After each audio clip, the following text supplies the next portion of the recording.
Bueno, arrancamos la 33ª Escuela Confederal de Juventud de Comisiones Obreras con la primera ponencia que es sobre la meritocracia, el mito de nuestra generación. César Rendueles es el compañero que va a hablarnos durante este tiempo sobre la meritocracia. César es de Gijón, como yo, así que bueno, eso nos une, al menos. Actualmente vive en Madrid, como yo también. Es científico titular en el Instituto de Filosofía del CSIC y anteriormente ha sido profesor de Sociología en la Universidad Complutense de Madrid.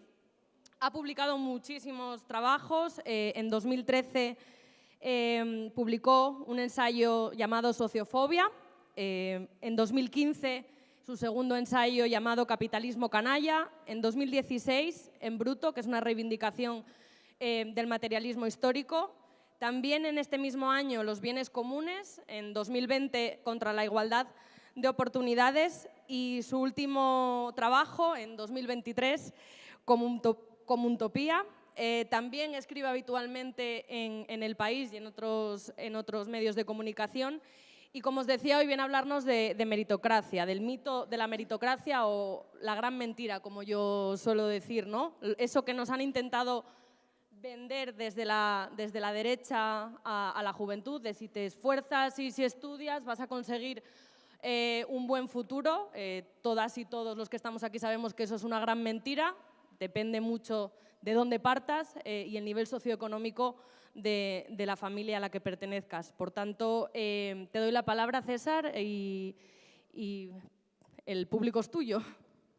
Bueno, muchísimas gracias por la invitación. Me hace mucha ilusión estar hoy aquí con vosotras, con vosotros, entre en fin, ofensivamente jóvenes que sois y que estáis todos ahí en el fondo norte. Esto me recuerda muchísimo a una clase de la universidad, pero voy a intentar que no sea así, que sea realmente un debate, en fin, lo más vivo posible. Me habían pedido que hablara hora y media, que sois muy disciplinadas y que lo vais a aguantar y que esto era una escuela y que, bueno, no sé, a mí me parece un poco cruel un viernes a las 7 de la tarde.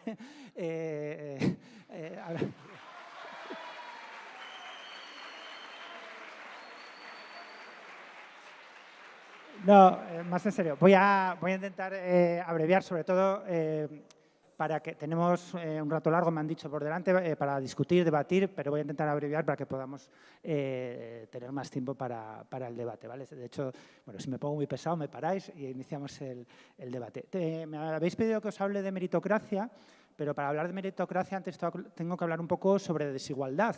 La meritocracia, al final, es un sistema de legitimación de la desigualdad. Y tenemos que hablar un poquito de desigualdad para entender qué está en juego cuando nos intentan vender esa moto de la meritocracia. Como sois muy jóvenes, insisto, perdonad, voy a repetir esto varias veces porque es para mí muy evidente, ¿no? No os acordáis, pero y os parecerá que no es así, pero en las 2 últimas décadas han cambiado mucho las cosas en cuanto a la percepción de la desigualdad. Desde 2008 se ha producido en todo el mundo un crecimiento muy grande de la preocupación por la desigualdad. Os puede parecer que no es así, que a nadie le importa un bledo la desigualdad, pero realmente, al menos por lo que aparece en la prensa, ha habido un cambio profundo. Antes era muy complicado encontrar cualquier noticia relacionada con la desigualdad, al menos dentro de nuestro territorio. A veces se hablaba pues, de países pobres y la relación con los países ricos, ¿no? Y eso ha sido un cambio profundo. Es razonable que sea así, es razonable que se haya incrementado la preocupación por la desigualdad, por la sencilla razón de que la desigualdad ha alcanzado niveles estratosféricos, completamente estratosféricos. Por daroslo en un dato así pintoresco que es fácil de recordar, ¿no? Hoy las 60 personas más ricas del mundo, 60, caben en un autobús así un poco grande, de estos de 2 pisos. Esas 60 personas poseen tanta riqueza como la mitad más pobre de los habitantes del planeta, ¿no? Hay que 60 personas, 60 plutócratas, acumulan más riqueza que 3.500 millones de personas, ¿no? Claro, esos niveles de concentración de la riqueza, en primer lugar, pues son difícilmente compatibles con una democracia funcional. Y esto es algo que muchas veces se nos olvida, que el problema de la acumulación de riqueza no es solo la pobreza de los que se quedan atrás, sino que limita la soberanía popular. Si mañana les quitáramos a esos súper ricos el 50% de su patrimonio, a las personas más ricas de España, ¿no? Mañana les expropiamos el 50% de toda su riqueza. Podrían seguir disfrutando de lujos decadentes, de toda clase de lujos absurdos, sus yates, sus coches, sus mansiones, nada de eso peligraría. Lo que les proporciona esa acumulación de riqueza no es el acceso a esos bienes que jamás han peligrado, no, lo que les proporciona es otra cosa, es poder político, es capacidad de decisión sobre nuestras vidas. Eso es por lo que pelean, no por tener unos coches muy caros o por tener mansiones en sitios exóticos o viajar a sitios ridículos, ¿no? Pero, en segundo lugar, y esto es muy importante también, la desigualdad tiene no solo efectos políticos, no solo limita nuestra soberanía, la soberanía popular, sino también tiene efectos sociales.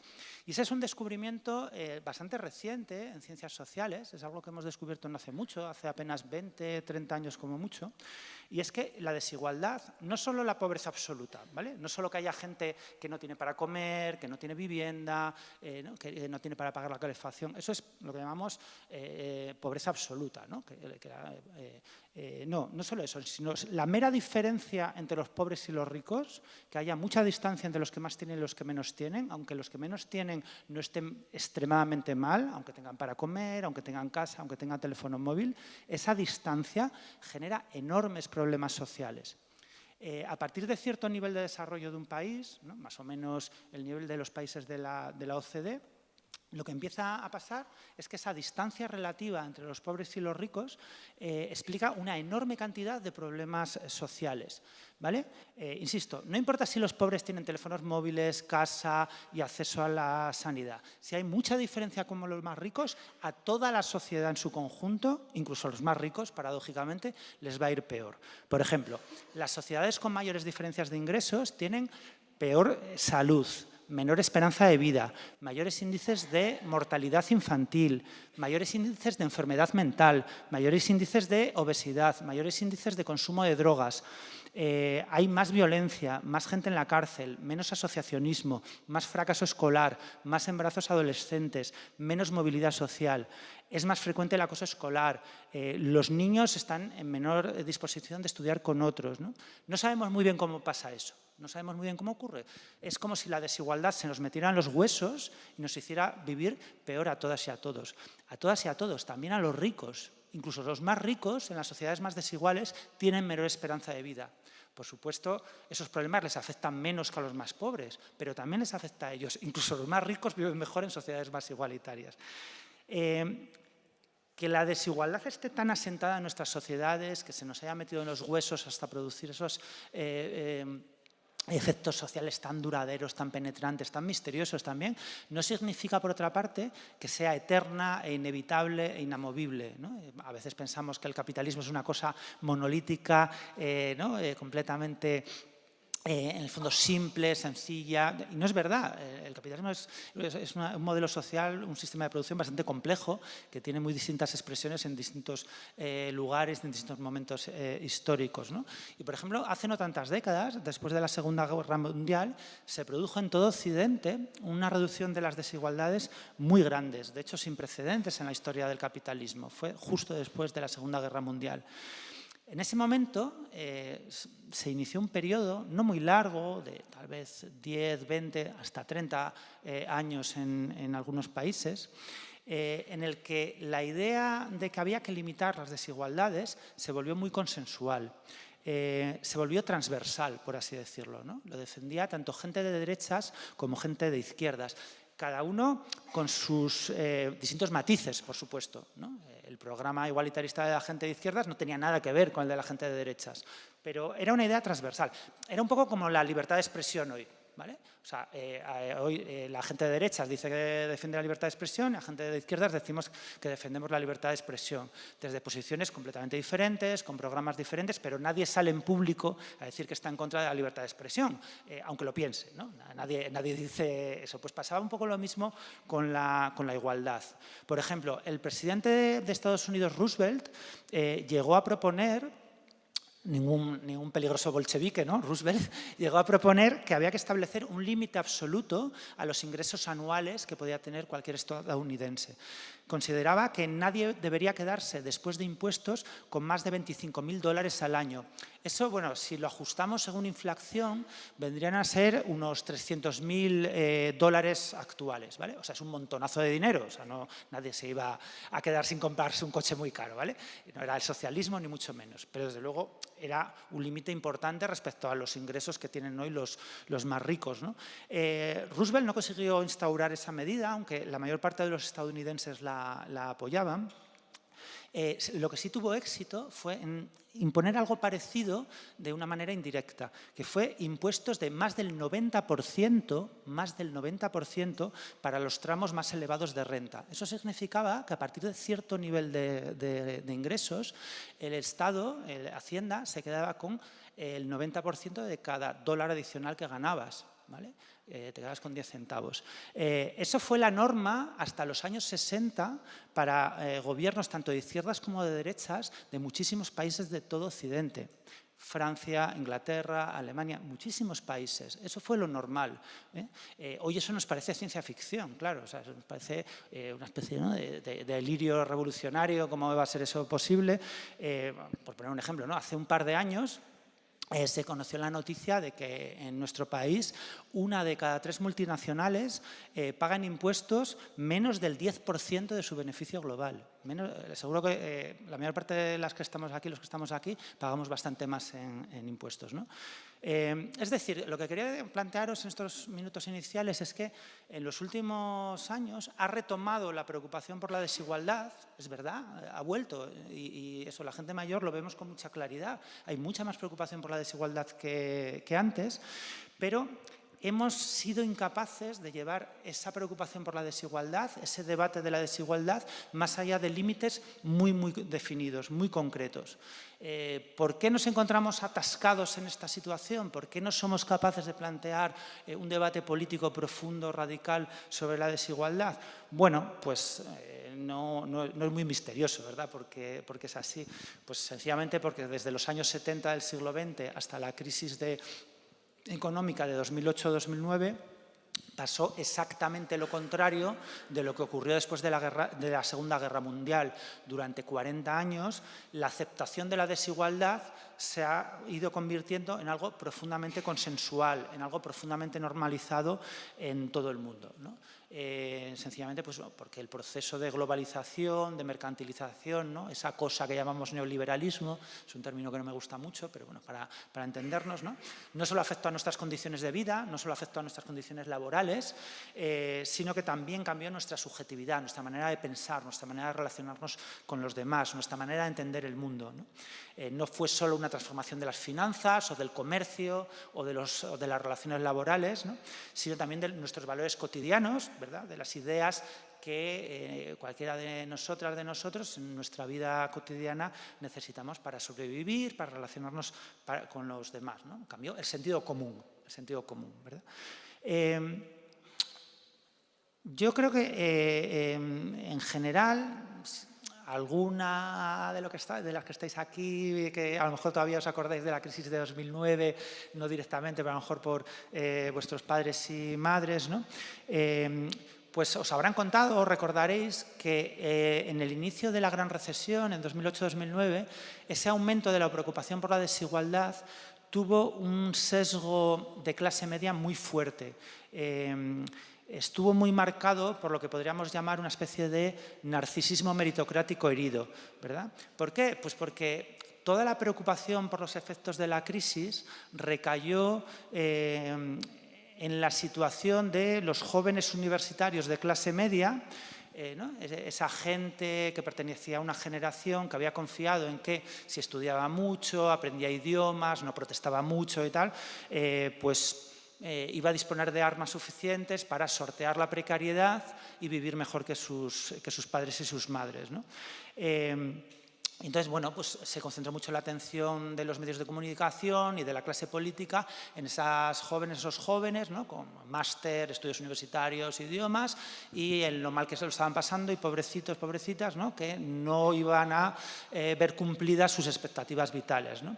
Cuando lo cierto, es verdad que esa gente lo pasó mal, lo pasó relativamente mal, pero el empeoramiento de las condiciones del mercado de trabajo en España afectó muchísimo más intensamente a los jóvenes menos cualificados de estratos sociales más bajos, muy especialmente a los jóvenes migrantes extracomunitarios.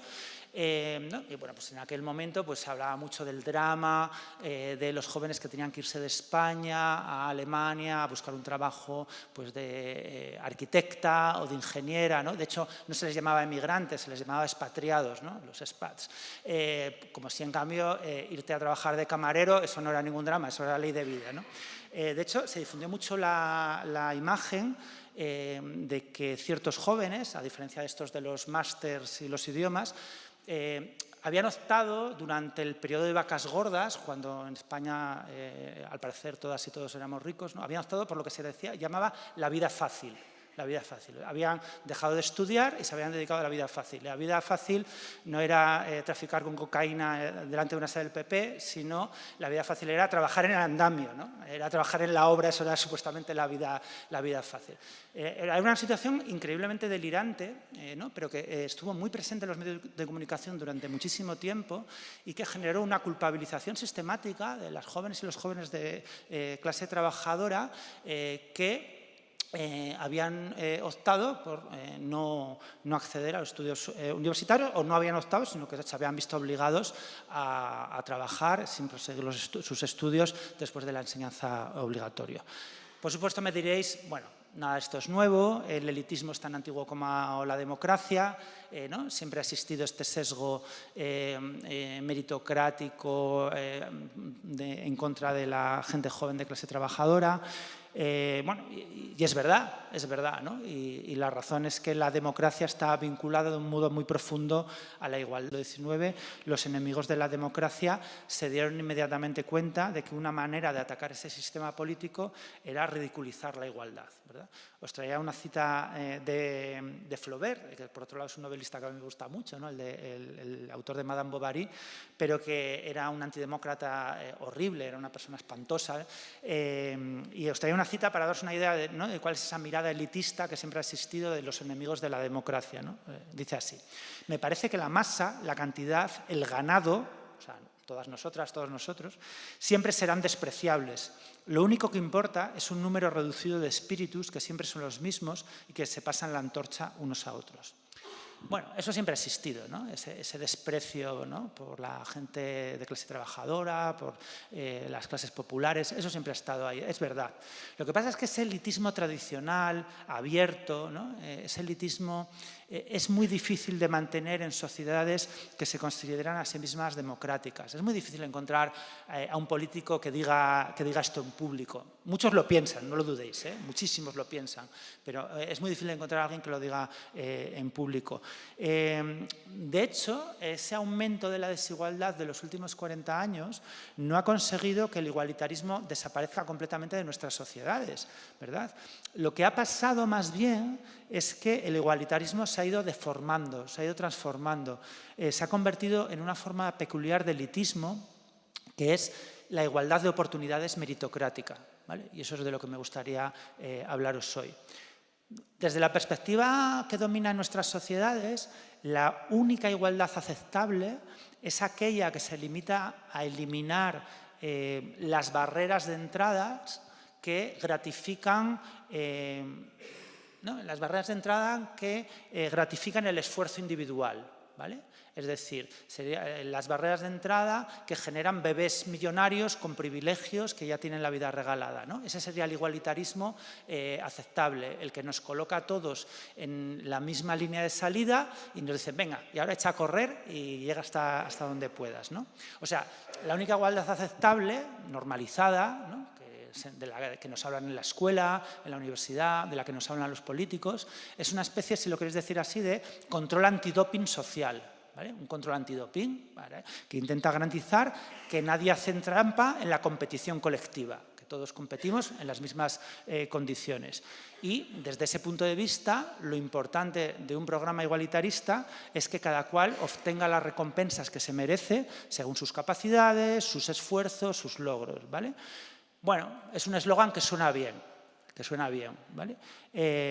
A mí me parece que eso no tiene nada que ver con la igualdad, absolutamente nada que ver con la igualdad, ¿vale? Eso tiene que ver con la competición. Y está muy bien que las cosas sean así en los partidos de fútbol, en las oposiciones y en cualquier proceso competitivo. Genial. ¿Alguien quiere competir? ¿Necesitamos que haya competición? Efectivamente, necesitamos controles antidoping físicos o sociales, ¿vale? Esto tiene que ver con la competición. La igualdad es otra cosa completamente diferente, ¿no? Insisto, es un principio de equidad que me parece muy importante, ¿eh? Yo he participado en oposiciones y me gusta y quiero que haya un principio de igualdad de oportunidades y que todo el mundo tenga las mismas oportunidades y que la competición sea justa, limpia y legítima. Hago deporte y me gusta que la competición sea justa y legítima. Pero cuando ese principio que aplicamos a ciertos campos muy específicos lo convertimos en una norma de justicia general, en un modelo de sociedad, eso esconde una trampa monstruosa, completamente monstruosa, porque en realidad eso supone renunciar a la igualdad real, renunciar por completo a la igualdad real. Lo que nos ofrece esa igualdad de oportunidades es la promesa de que cada cual recibirá lo que se merece en función de sus méritos. Es decir, nos propone un programa meritocrático, ¿vale? Claro, me diréis, bueno, pero es que las cosas no funcionan así. Eso es mentira, no hay meritocracia.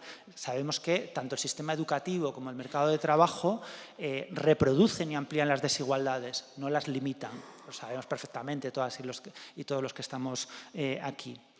Pero eso no es suficiente, ¿no?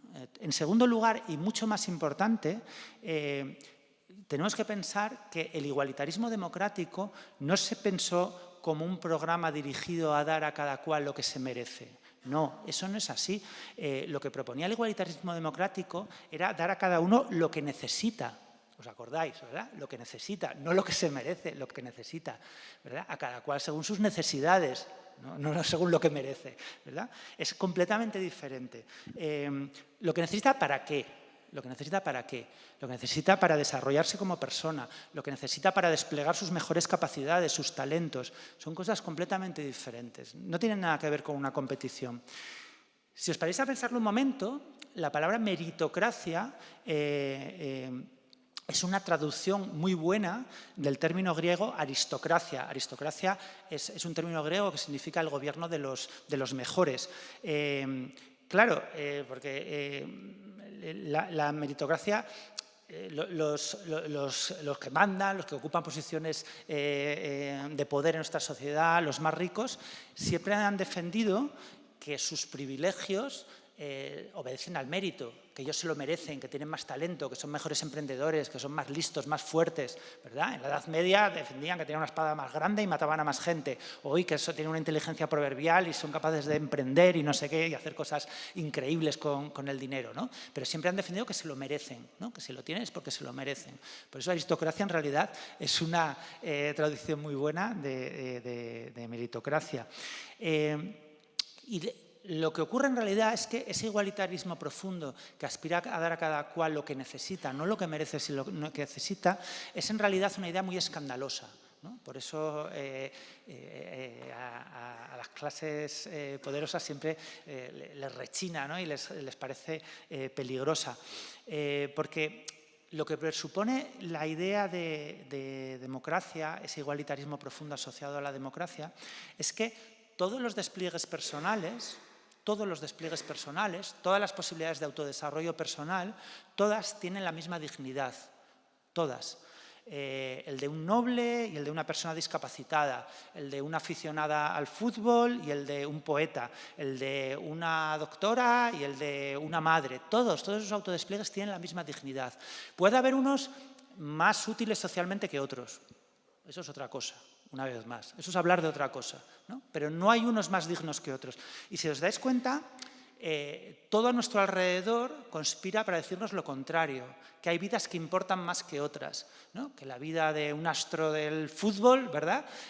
¿No? La vida de Cristiano Ronaldo es mucho más importante que la de cualquiera de nosotros, ¿no? Porque hace cosas prodigiosas, que la vida de una música buenísima es más importante que la nuestra. Lo que nos dice el igualitarismo profundo es no. ¿No? Igual que la democracia, lo que dice la democracia es no, todas las voces valen lo mismo en la asamblea, todas las vidas son igual de dignas, ¿sí? Por eso la meritocracia atenta contra esa idea democrática del igualitarismo profundo. El igualitarismo no es un control antidoping antes de la competición social, al revés, consiste en limitar los efectos de la competición, ¿vale? Por eso, desde un punto de vista igualitarista, esa idea del ascensor social, que os habrán contado tantísimas veces, ¿verdad? El ascensor social está averiado, se dice. Bueno, el ascensor social no tengo ni idea si está averiado o no, pero es una aberración el concepto del ascensor social para cualquier persona igualitarista. Porque significa aceptar que la mayoría se tiene que quedar abajo, ¿no? En el piso de abajo, para que unos pocos asciendan. En una democracia no debería haber distintos pisos, no debería haber estamentos, así que no deberían hacer falta para nada ascensores, ¿no?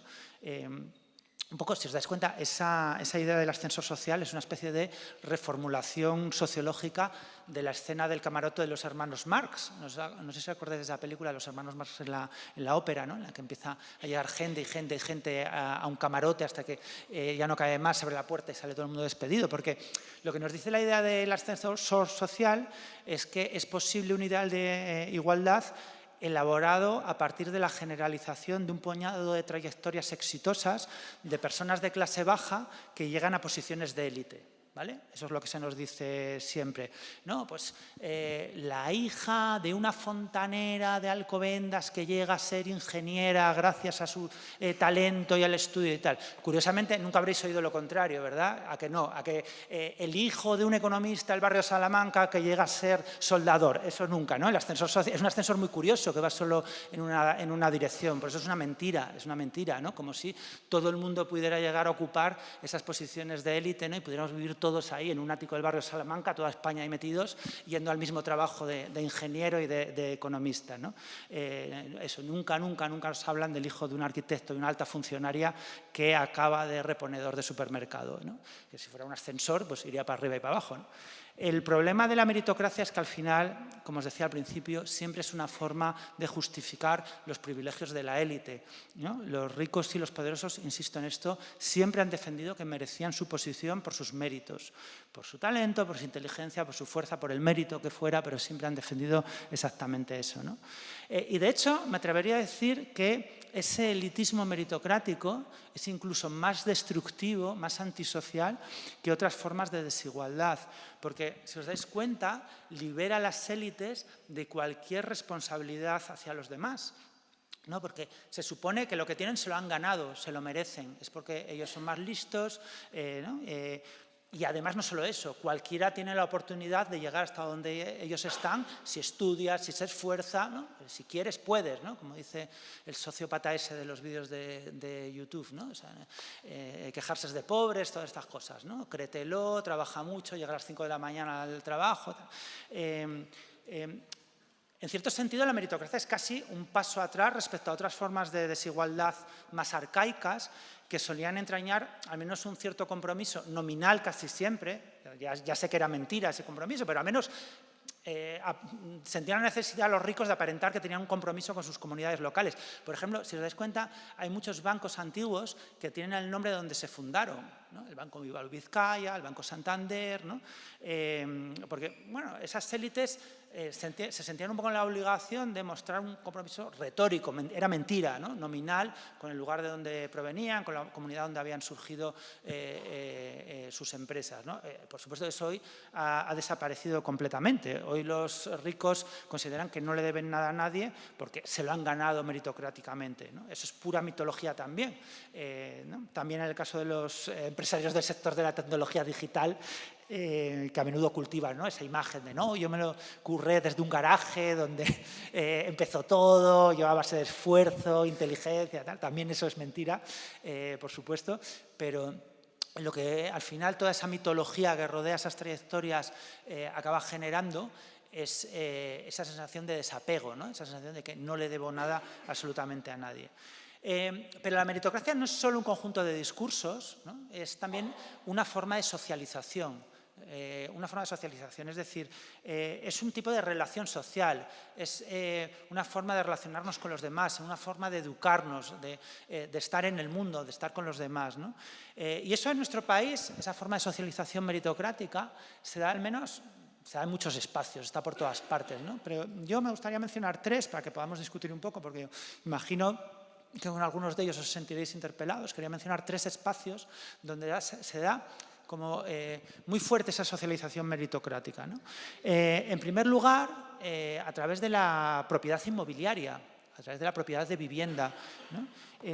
¿Por qué? Pues porque la propiedad de la vivienda es vivida, y seguro que, pues hablando con vuestras madres y vuestros padres, seguro que os ha llegado este mensaje, ¿no? Es vivido por mucha gente como un mecanismo de movilidad social ascendente intergeneracional. ¿Qué significa eso? Pues que la gente, los padres, las madres, se endeudan muchísimo con hipotecas terribles para tratar de legar prosperidad y seguridad a sus hijos y a sus hijas, para que vivan mejor, ¿no? En segundo lugar, ¿no? La meritocracia es un espacio de socialización en el mercado de trabajo. ¿Por qué? Pues porque en España hay un mercado de trabajo, como sabéis mejor que yo, extremadamente dualizado, ¿no? Que establece reglas del juego muy distintas para distintas trayectorias personales. Algo que sabéis de nuevo perfectamente, ¿no? La inmensa mayoría de los puestos de trabajo de élite nunca salen a la luz. Nunca salen a la luz, no aparecen en Infojobs, no, es verdad, o sea, los puestos de trabajo de élite se ofrecen a través de, imagino, un grupo de WhatsApp de los hijos del Colegio del Pilar, ¿no? Que tienen ahí desde la guardería, básicamente, y que llevan mandándose mensajes desde los 3 años, ¿no? Y que a los 30 se siguen ofreciendo puestos de trabajo como antes ofrecían piruletas, yo qué sé, ¿no? Pero desde luego en Infojobs no aparecen, ¿no? Pero sobre todo hay un tercer espacio de socialización meritocrática que se produce a través del sistema educativo. También un sistema educativo muy dualizado, ¿verdad? Pensad que en algunas grandes ciudades como Madrid o Barcelona, más del 50% de los estudiantes se mueve ya en circuitos privado-concertados, no van a la pública. En Madrid ya es mayoría la privada concertada. Claro, eso les permite a esos estudiantes y a esas familias evitar los problemas de la educación pública y generan privilegios como mínimo en términos de capital relacional, ¿no? Esos grupos de WhatsApp que luego te dan acceso a esos puestos de élite. ¿Por qué digo que estos 3 espacios, el mercado inmobiliario, el mercado de trabajo y la educación, ofrecen un espejismo social meritocrático? Bueno, pues porque ofrecen para cierta gente un espejismo de competición justa, ¿vale? Son espacios donde alguna gente, sectores muy grandes de la población, sienten que el esfuerzo se ve recompensado. Puede ser el esfuerzo financiero, he sido responsable, he pagado mi hipoteca y al final voy a tener una casa en propiedad. Puede ser el esfuerzo educativo, mis hijos sí que estudian, hacen los deberes y tal, no faltan a clase y por eso les va bien en la vida. O puede ser el esfuerzo laboral, yo sí que me esfuerzo, tal, por eso me va bien en la empresa y tengo un puesto mejor, ¿no? Claro, pensadlo así. Los hijos de las clases medias altas cuyos padres han podido pagar holgadamente una hipoteca de una casa que van a heredar ellos, ¿no? Que han ido a colegios concertados donde solo se han relacionado con gente de su misma categoría socioeconómica, ¿no? Que han nacido en un puesto de trabajo con buenas condiciones laborales, cuando esa gente, dice que si te esfuerzas lo consigues, que el esfuerzo se ve recompensado, lo que están repitiendo no es tanto un discurso, no es tanto una ideología, sino su propia experiencia de socialización. Es que han vivido eso, ¿vale? Por eso es tan difícil convencerles de lo contrario, ¿no? Porque no son un conjunto de ideas, no son unas ideas filosóficas que tú puedes rebatírselas. No, pero mira, este otro filósofo dice lo contrario. No, es que ellos lo han vivido, porque tenemos toda una serie de circuitos sociales que generan ese espejismo meritocrático, ¿vale? Que lo generan en el mercado inmobiliario, en el mercado laboral y en el sistema educativo, ¿vale? Y por eso es ideología. Y por eso os decía que la desigualdad se nos metía en los huesos. Ideología no es una cosa que tenemos en la cabeza y que decimos, es una cosa que vivimos, que sentimos, que tenemos en el cuerpo, ¿no? De esas tres experiencias yo diría que la más importante de ellas, con diferencia en la justificación de la desigualdad meritocrática, es seguramente la educativa, ¿no? La educativa, entre otras cosas, porque la derecha ha entendido, creo que muy inteligentemente, que la educación puede ser empleada para justificar la desigualdad dentro de un proyecto capaz de interpelar, no sé si a una mayoría social, pero a segmentos muy amplios de nuestra sociedad, ¿no? ¿Y cómo lo han hecho? Pues básicamente, como os decía, a través de ese circuito dual. Me paro un momentito en la educación, pero yo creo que es un buen ejemplo de cómo funciona, ¿no?, la ideología meritocrática. Lo que ha hecho la derecha es algo muy inteligente, que es ofrecer a las clases populares mecanismos educativos amplios y baratos de imitación de las clases altas, ¿vale? El mensaje un poco es: la igualdad es imposible, el mundo es un lugar despiadado donde tenemos que competir todos contra todos de una manera cruel, pero lo que podemos proporcionarte es algo parecido a las armas de los ricos para que la competición sea más justa, ¿vale? Podemos darte pues, lo mismo que algo parecido a los colegios de los ricos, con educación en inglés, un montón de ordenadores, etcétera, ¿no? Y segregación, un montón de segregación para que no tengas que ir al colegio con quien no quieres ir, ¿no? O sea que al final la educación concertada y esa segregación larvada, ¿no?, que ofrece es una especie de sucedáneo low cost de los mecanismos de distinción de las élites, ¿no? Y de esa manera, si os dais cuenta, lo que ofrece la educación es un mecanismo de mejora social, individual y, sobre todo, no conflictivo, ¿verdad? Es un mecanismo de mejora social que no exige ni solidaridad entre los perdedores, ni tampoco enfrentamientos de esos perdedores con los ganadores, ¿no? No necesitamos juntarnos todos para oponernos a los ricos, podemos remar todos en el mismo barco, ¿no?, de la excelencia competitiva, la meritocracia y la enseñanza en inglés, ¿no?, todos juntos en el barco del bilingüismo. Y claro, eso ayuda mucho a que a las élites, a la hora de que se acepte su liderazgo, convenciendo a la gente común de que comparten intereses con ellas. Pasó algo parecido con la burbuja inmobiliaria, ¿verdad? O sea, la gente no es idiota, la gente sabe de sobra que no comparte intereses con Florentino Pérez, ¿no? Pero sí que hay veces, hay momentos históricos en los que puede haber zonas de solapamiento, ¿no? En lo que sí, hipotecarte de tal manera, pues bueno, tú puedes llegar a creerte que te puede ir bien, ¿no? Y que las cosas te van bien y que, bueno, que a Florentino Pérez en ese momento le vaya bien, pues a ti tampoco te acaba encajando, ¿no? Ese tipo de solapamiento con las élites es un efecto de los dispositivos de elitismo meritocrático, de desigualdad meritocrática, muy eficaz. Cuando explico todo esto, aquí no va a pasar, ¿no?, pero siempre hay algún defensor de la meritocracia que, bueno, pues plantea algún argumento en contra de esta crítica a la meritocracia, ¿no? Y lo suelen hacer normalmente apelando como a dos líneas de defensa de la meritocracia. La primera de ellas es la más evidente y es que es una justificación de la meritocracia basada en la utilidad social, ¿vale? Lo que vienen a decir esta defensa de meritocracia es que, bueno, la meritocracia es por nuestro bien, la desigualdad es por nuestro bien, ¿no?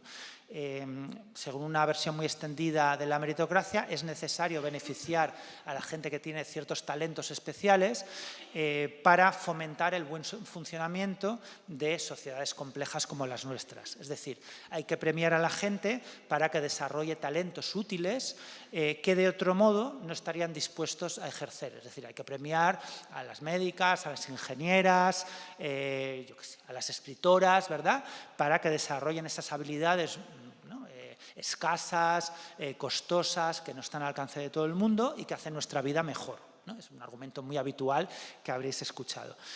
Claro, este argumento en favor de la meritocracia, yo siempre pienso que habla muy mal de esas personas que tienen esos talentos, ¿no? Porque lo que está planteando, lo que está presuponiendo es que solo estarán dispuestas a ejercer esos talentos útiles para todas nosotras y nosotros si disfrutan de una serie de incentivos en exclusividad.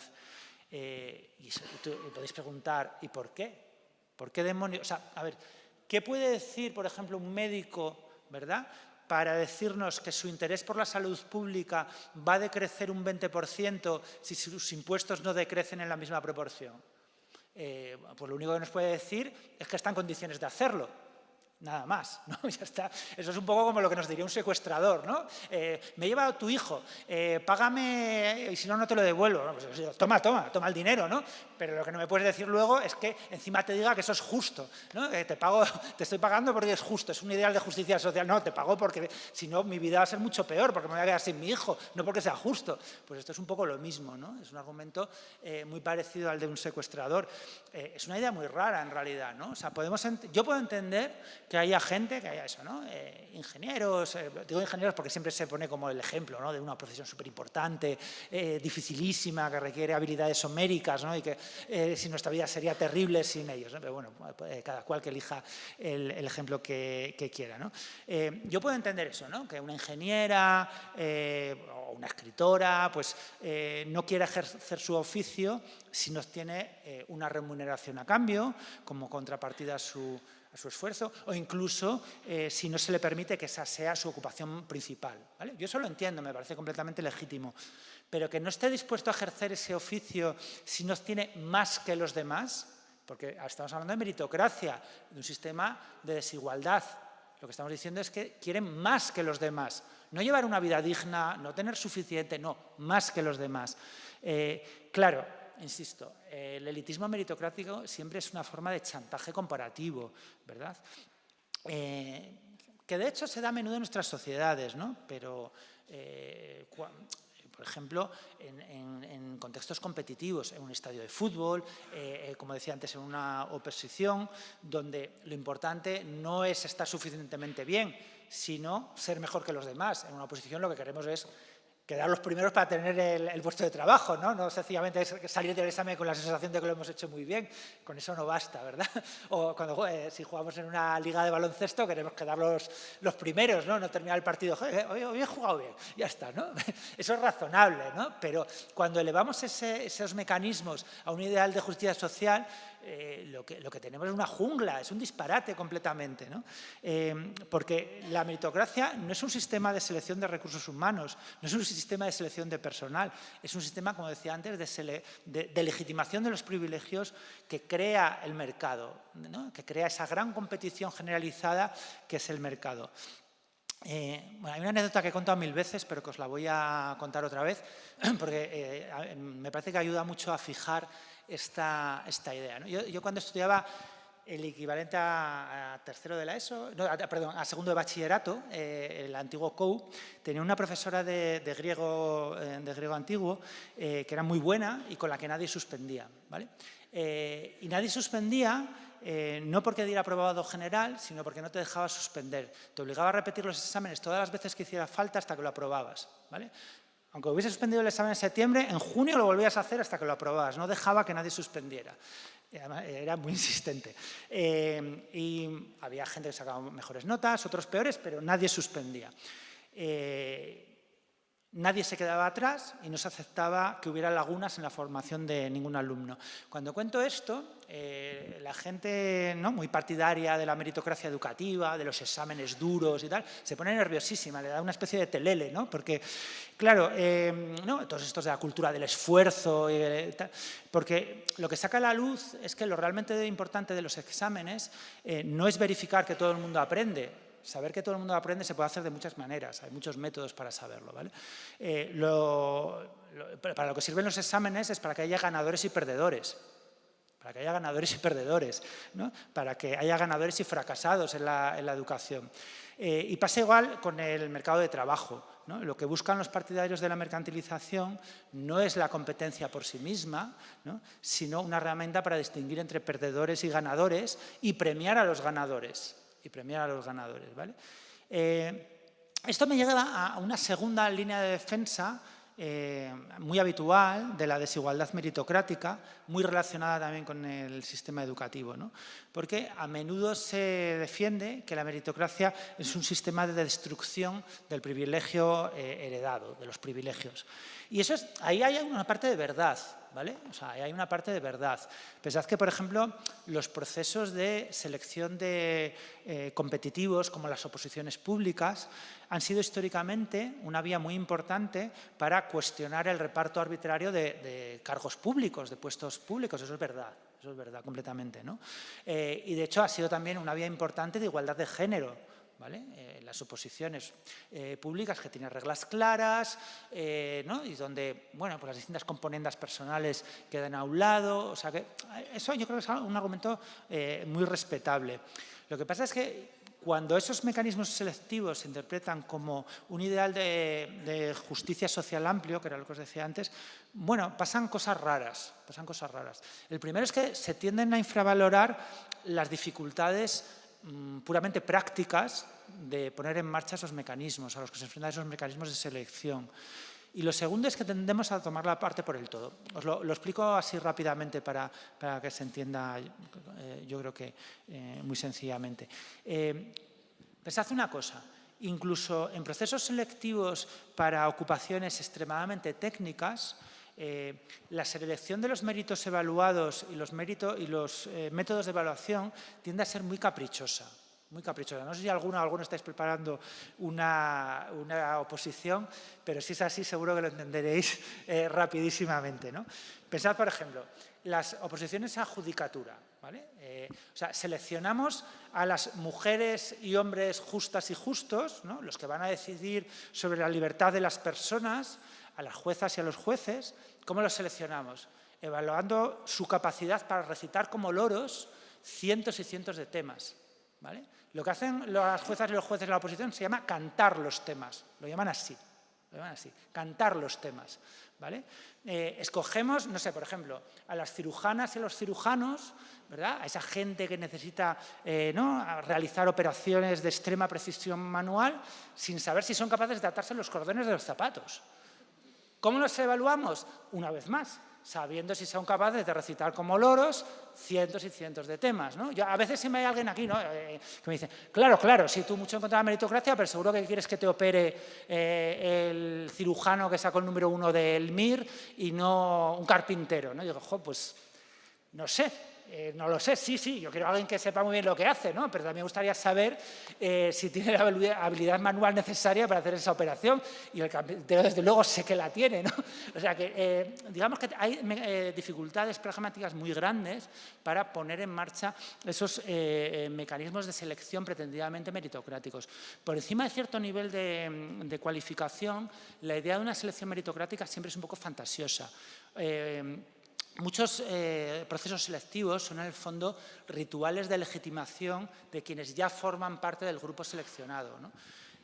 Os pongo un ejemplo. Hay un experimento muy famoso que se hizo con procesos de selección de proyectos de investigación a la universidad, ¿vale? Es decir, gente que pedía dinero para investigar cosas de todo tipo, ¿no? Pues imaginaos, investigación biomédica, ¿vale? Entonces lo que se hizo el proceso de selección habitual, que es súper riguroso, súper exigente, con proyectos, evaluando los currículos, etcétera, y luego a un par de proyectos que habían sido rechazados, seleccionados al azar, se les dio también la ayuda. Y el resultado fue que esos proyectos seleccionados al azar, que habían sido originalmente rechazados, obtuvieron tan buenos resultados o mejores que los que habían cumplido todo el procedimiento de selección. ¿Por qué? Porque por encima de cierto mecanismo por encima de cierto nivel de cualificación, esos mecanismos de selección son muy fantasiosos, ¿no?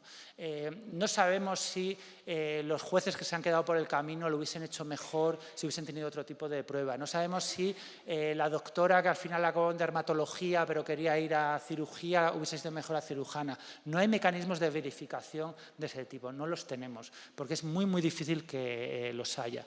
Pero peor todavía, esos procesos de selección meritocrática nos pueden llevar a tomar la parte por el todo, ¿no? Es decir, hay mucha gente que, bueno,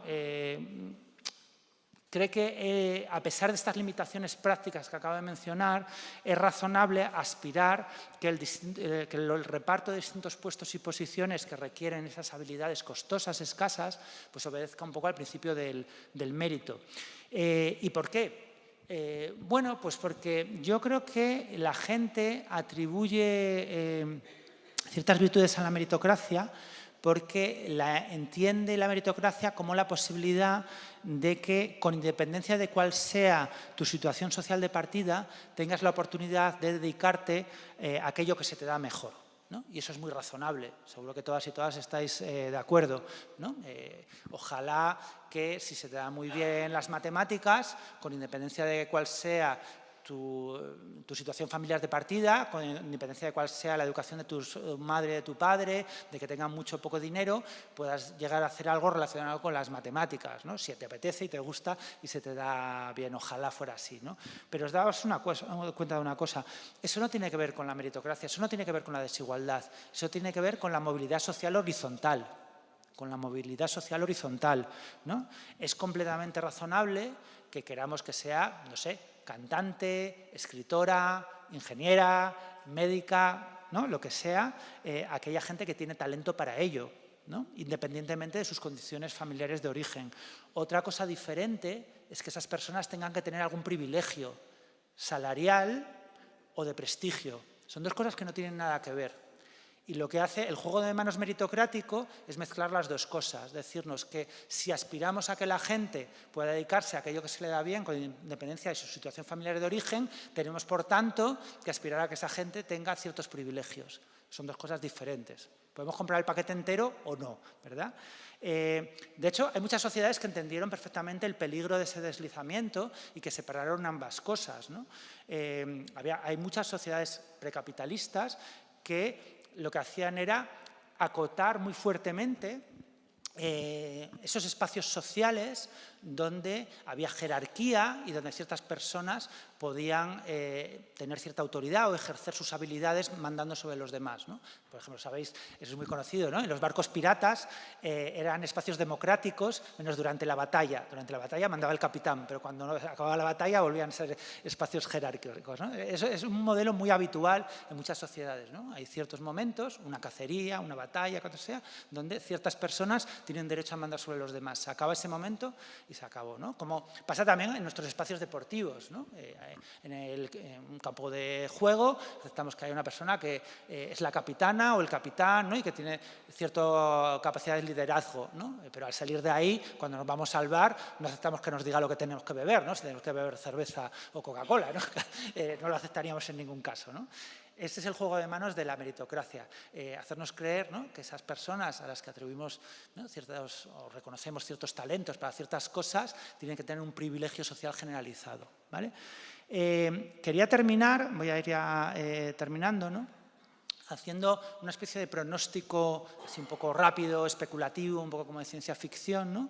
Del estado de la ideología meritocrática. Os he pintado, ¿no? Un panorama un poco negro de cómo está la meritocracia, ¿no? De cómo nos cuesta romper todo ese especie de exoesqueleto meritocrático, ¿no?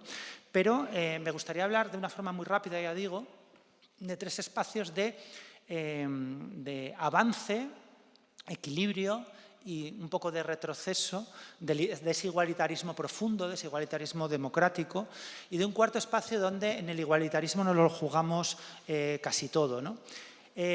¿Dónde me parece que se han producido avances en el cuestionamiento de la meritocracia? ¿Dónde me parece que se han producido avances en el igualitarismo profundo? Pues sobre todo en el campo de las relaciones de género, ¿vale? ¿Por qué? Pues porque creo que con la oleada feminista se abrió un boquete muy fuerte en ese consenso férreo en torno al igualitarismo limitado a la igualdad de oportunidades, a lo que llamamos así más técnicamente el igualitarismo procedimental.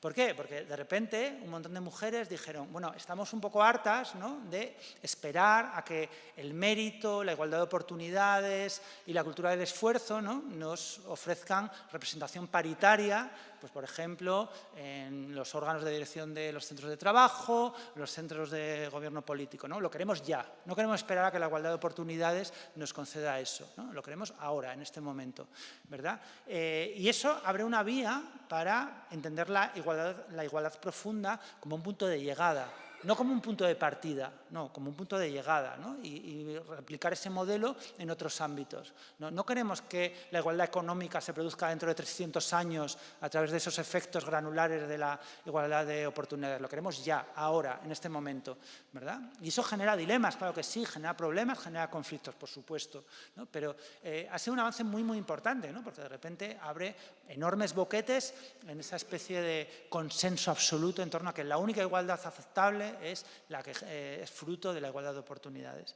De hecho, es curioso cómo, de nuevo, el hecho de que la reacción conservadora que estamos viviendo en los últimos años se esté focalizando tanto en el antifeminismo, ¿no?, para que el antifeminismo sea una bandera muy importante, a mí me parece que tiene que ver con que lo que está en juego es una disputa más amplia entre igualitarismo y elitismo, ¿no? Ese resentimiento antifeminista de algunos hombres es en buena medida, de nuevo, un narcisismo meritocrático herido.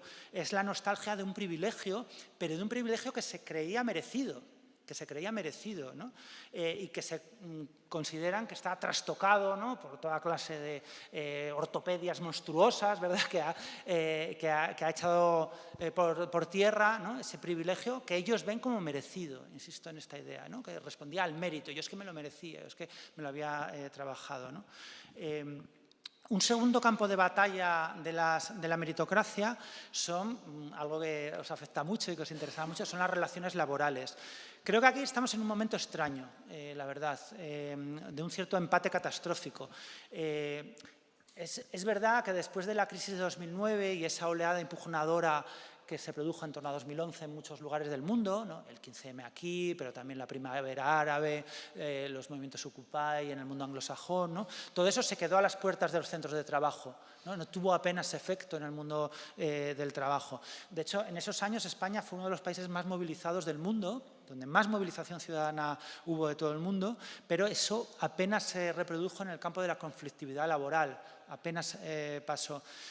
Yo no me atrevería a decir que algo está cambiando, pero tal vez sí, ¿no? No desde luego diría yo en el campo de la negociación colectiva, no diría yo que hay mucha más conflictividad laboral, pero sí tal vez en el campo de la percepción subjetiva del mercado de trabajo, ¿no? En la desconfianza cada vez más generalizada entre los jóvenes y las jóvenes sobre todo, de la capacidad del mercado de trabajo para articular una meritocracia justa. Yo creo que cada vez más gente desconfía de la capacidad del mercado de trabajo para generar recompensas acorde con los méritos como nos habían vendido a mi generación y la mayor parte de mi generación se creyó, ¿no? La competición laboral yo creo que cada vez para más jóvenes ha dejado de ser una fuente de legitimidad, una fuente de cohesión, ¿no? No impulsa o impulsa cada vez menos un modelo de sociedad capaz de articular el sentido común de la mayoría de la gente, ¿no? Y en tercer lugar, yo diría que hay espacios de retroceso de las dinámicas igualitaristas profundas, espacios de regresión meritocrática. Uno de ellos yo creo que es la educación. Yo creo que en educación estamos viviendo un momento reaccionario, un momento de rearme conservador muy fuerte en todos los tramos de la educación, desde educación primaria hasta la universidad, donde incluso mucha gente que se define a sí misma como de izquierdas defiende posiciones ultraconservadoras, ¿no? Y bueno, yo creo que es algo preocupante. Me gustaría terminar, y ahora sí que termino de verdad, ¿no?, con una especie de reflexión programática, ¿no? Al margen de estos tres espacios de avance, empate y retroceso, ¿no?, que es las relaciones de género, el mercado de trabajo y la educación, creo que la defensa de un programa de igualitarismo profundo, antimeritocrático, hoy no es exactamente una opción entre otras como lo fue en el pasado, ¿vale? Hoy es sencillamente la única alternativa que tenemos al autoritarismo o la catástrofe en un escenario de crisis ecosocial planetaria. Pensad una cosa, la crisis ecológica supone un desafío enorme, enorme para los proyectos igualitaristas tradicionales, ¿vale? Los proyectos socialistas, los proyectos emancipadores tradicionales se desarrollaron en la época en la que el incremento de la huella ecológica de las sociedades occidentales experimentó una aceleración inmensa. Y eso fue muy importante también en el tipo de políticas sociales que se pudieron poner en marcha. Es decir, políticas sociales muy consensuales, basadas en aumentar la capacidad de consumo de las clases trabajadoras. ¿Qué es lo que pasó? Que los más ricos dijeron, bueno, no nos importa quedarnos con un trozo más pequeño del pastel, porque el pastel está creciendo muchísimo, el pastel es enorme y cada vez más grande, ¿vale? Eso ya no va a poder ser así. Por primera vez en la historia, nuestras políticas igualitaristas, las políticas socialistas, las políticas de las clases trabajadoras, tienen que construir una alternativa no basada en la promesa del reparto de una abundancia creciente y limitada, sino centrada en la construcción de una vida colectiva buena a partir de una austeridad justa, de una austeridad realista. Y eso es un cambio inmenso, inmenso, ¿no? Me parece inconcebible que un proyecto ecosocial como ese, no basado en el crecimiento infinito, pueda desarrollarse si no es desde una perspectiva igualitarista profunda. Durante mucho tiempo la alternativa a la igualdad social fue una desigualdad inducida por el mercado que ha tenido resultados aterradores para millones de personas. Cada vez está más cerca el momento en el que la alternativa a la desigualdad, cada vez está más cerca el momento en el que la alternativa a la igualdad sea o bien la catástrofe total o bien alguna clase de guerra ecofascista por los recursos escasos, ¿no? O sea, la alternativa a la que estamos abocados es o compartir igualitariamente o matar por los recursos escasos, o compartir o la guerra. Y compartir significa, entre otras cosas, limitar ese tipo de competición social donde a partir de un punto de salida considerado justo, cada cual intenta conseguir todo lo que puede, ¿no? Como una especie de lemming enloquecido. Significa, en cambio, establecer criterios finalistas de igualdad, criterios finalistas de en qué consiste una vida buena, ¿no? E intentar que todo el mundo pueda tenerla, ¿no? En el fondo, esa idea de valores igualitaristas tienen que ver con una manera de entender, bueno, pues la vida social, la vida compartida, en la que decidimos que ciertas posiciones, como la pobreza extrema o la riqueza extrema, son incompatibles con una vida buena compartida y con una democracia. Hay una anécdota, y con esto ahora os juro que termino de verdad, que yo creo que recoge esta idea muy bien. Es un texto que escribió Joseph Heller, termino con esta cita, ¿vale? Cuando se murió su amigo, lo escribió Kurt Vonnegut cuando se murió Joseph Heller. Joseph Heller es el autor de Trampa 22, Catch-22, es una novela muy bonita antibelicista. Y su novelista, también novelista y amigo Kurt Vonnegut, cuando se murió, escribió un poemita muy breve, que era una necrológica muy rara, pero que decía así, ¿no? Cuenta la historia de cuando se fueron juntos invitados a una fiesta de un millonario, que no sé muy bien por qué demonios les había invitado, pero les invitó, ¿no? Y a los dos novelistas famosos, y estaban ellos los dos medio borrachos, y entonces dice así el poema. Una historia real, palabra de honor. Joseph Heller, un importante y divertido escritor ya muerto, y yo también estábamos en una fiesta que daba un billonario en Shelter Island. Yo dije, Joe, ¿cómo te hace sentir saber que solo ayer nuestro anfitrión puede haber ganado más dinero de lo que tu novela Catch-22 ha obtenido desde que se publicó?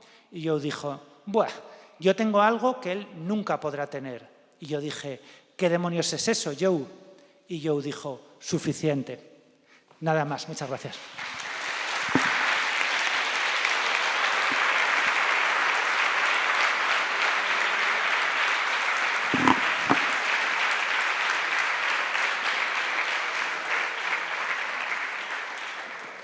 Muchas gracias, Gracias, César.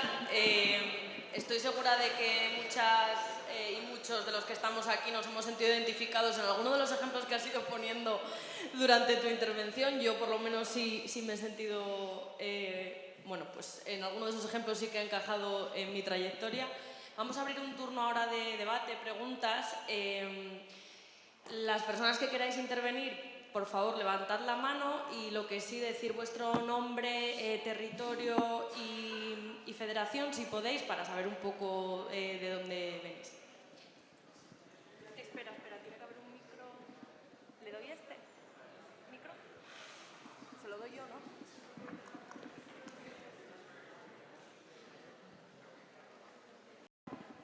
Hola, hola. Vale. Bueno, soy Carlos, vengo en servicios en Valencia y tengo un par de preguntas, ¿vale? A ver, me la he estructurado un poco mal. Vale, durante el discurso has estado hablando un poco de clase media y demás. ¿Crees que la clase media es algo que realmente existe o que es otro aparato, otra herramienta que tiene el capitalismo para separar a la clase trabajadora, quitar esa dicotomía de proletariado, burguesía y así favorecer más lo que estamos hablando de la meritocracia, desigualdad y demás?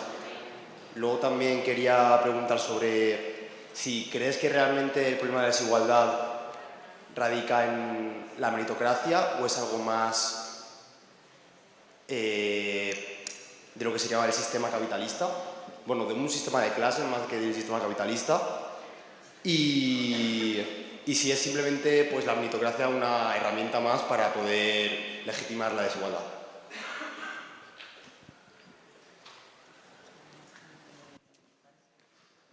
¿Os parece bien que acumulemos igual 2 o 3 intervenciones? Yo es que soy bastante pesado, entonces es que me conozco y además con esas preguntas que has hecho es que me puedes tirar 20 minutos. Entonces yo creo que es mejor a lo mejor que hablen más compañeras y compañeros, 2 o 3 preguntas y así ya respondo.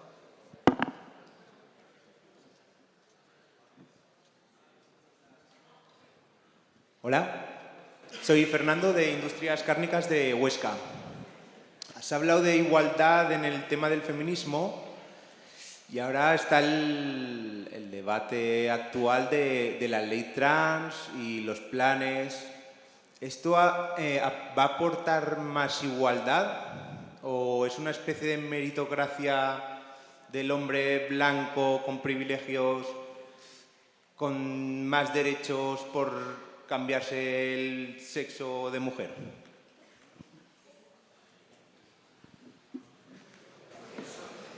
Una palabra más, por favor. Compañera.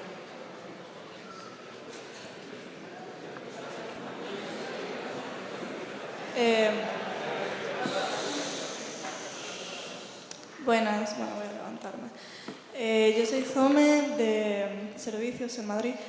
Quería abrir un meloncillo, me parecería curioso ver qué piensas sobre esto, que es que hablando de que cada uno pueda dedicarse a lo que quiera, ¿no? De manera horizontal. Si la niña quiere ser cantante, que sea cantante, si quiere ser astronauta, que sea astronauta. El problema es que en el sistema que tenemos, realmente necesita que haya desigualdad. Entonces, necesita que haya desigualdad porque si cada uno se decide dedicar a lo que quiere, probablemente nadie se va a dedicar a ser pues a ser basurero, a ser pescador en alta mar o a estos trabajos de mierda, ¿no? Que tenemos, que solo se dedican a eso la gente que se ve obligada a dedicarse a eso. O no sé, o la gente que trabaja en mataderos, todas estas cosas. Entonces entiendo que... Por favor, cuando intervenga la gente, que no haya murmuro, porque es que además coincide que es una mujer, así que vamos a, por favor, escuchar a la compañera, ¿vale? Entonces entiendo que si esta es la realidad en la que vivimos, mucha gente se vea en la situación de decir, vale, ya que va a haber igualdad, por lo menos que no sea en función de quién sea tu padre, sino en función de, o bien de las capacidades que tengas, o bien de, bueno, pues de que se vea que estás mejor preparado o lo que sea.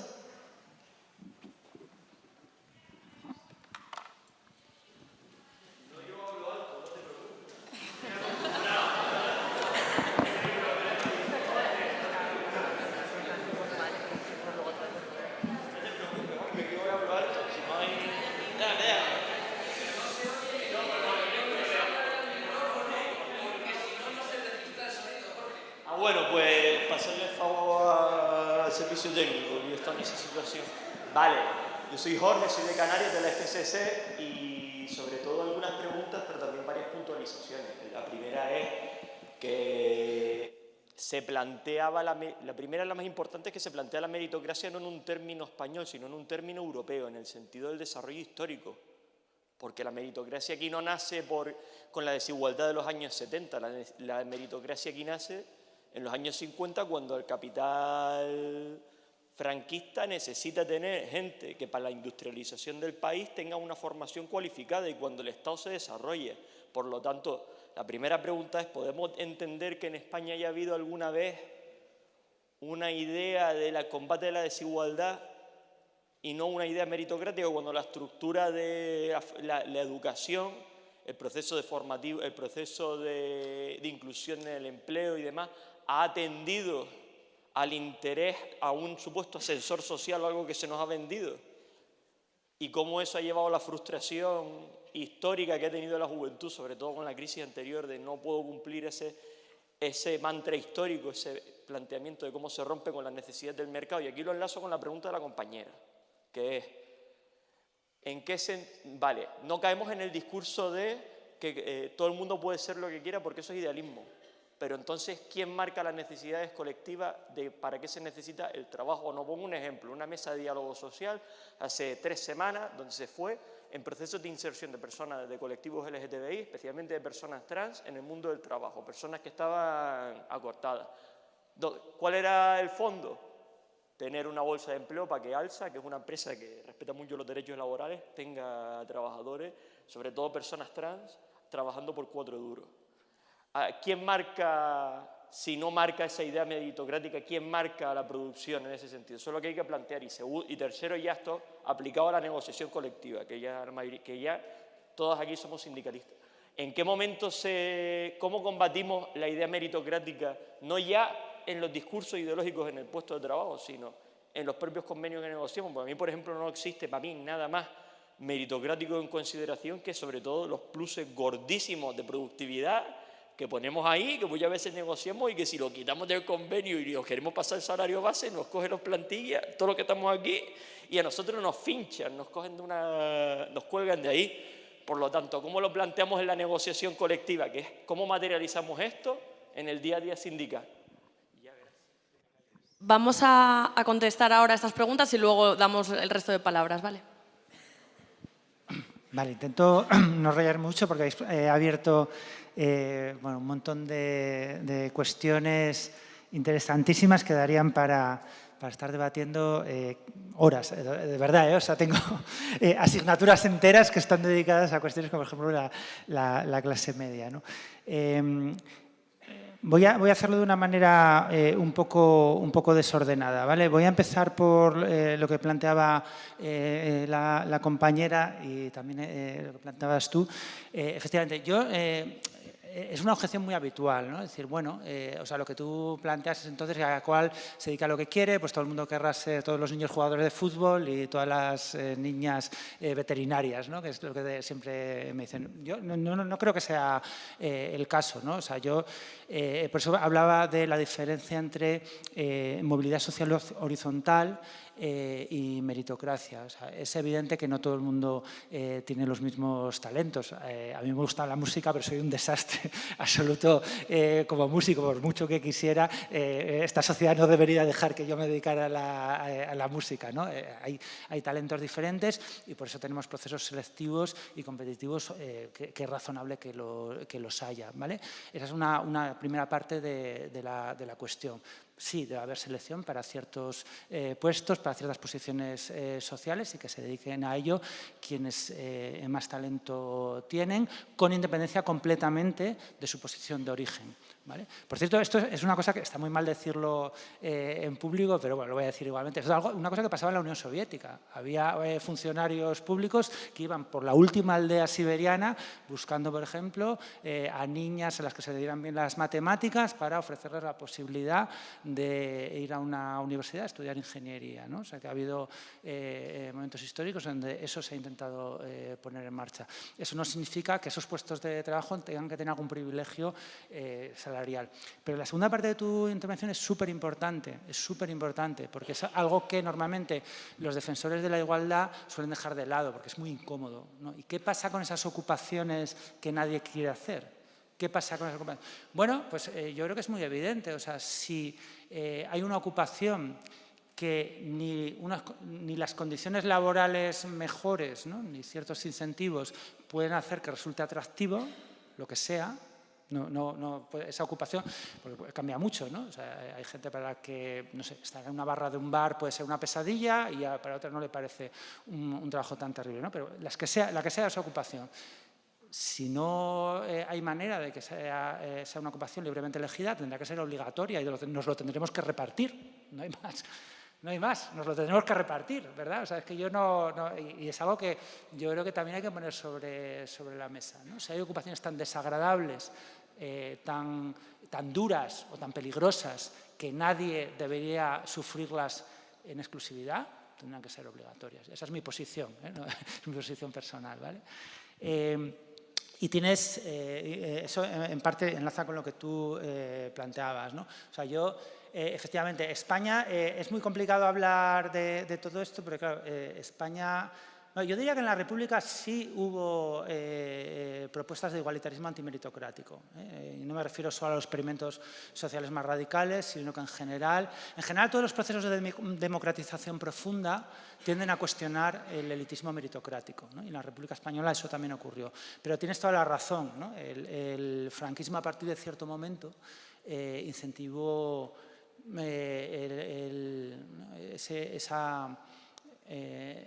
ese espejismo meritocrático, pero muy concentrado en ciertos grupos sociales. Piensa que, por ejemplo, todavía en los años 70 en España llegaba a la universidad el 1% de la población. Es muy poquito, ¿no? O sea, comparado con lo que pasa ahora, hay muchísima gente que llega a la universidad.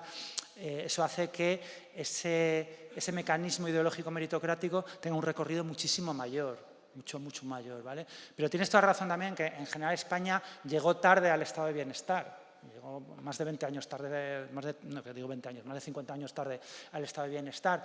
Entonces, digamos que nos llegó directamente, ¿no?, el elitismo meritocrático sin pasar antes por ese, como bien decías tú, ¿no?, por ese periodo de reducción de las desigualdades, ¿no? Por eso también tuvo tanta fuerza y no quedaba ni siquiera el recuerdo, ¿no?, de un igualitarismo pasado. Tienes que remontar casi un siglo para encontrar algo parecido.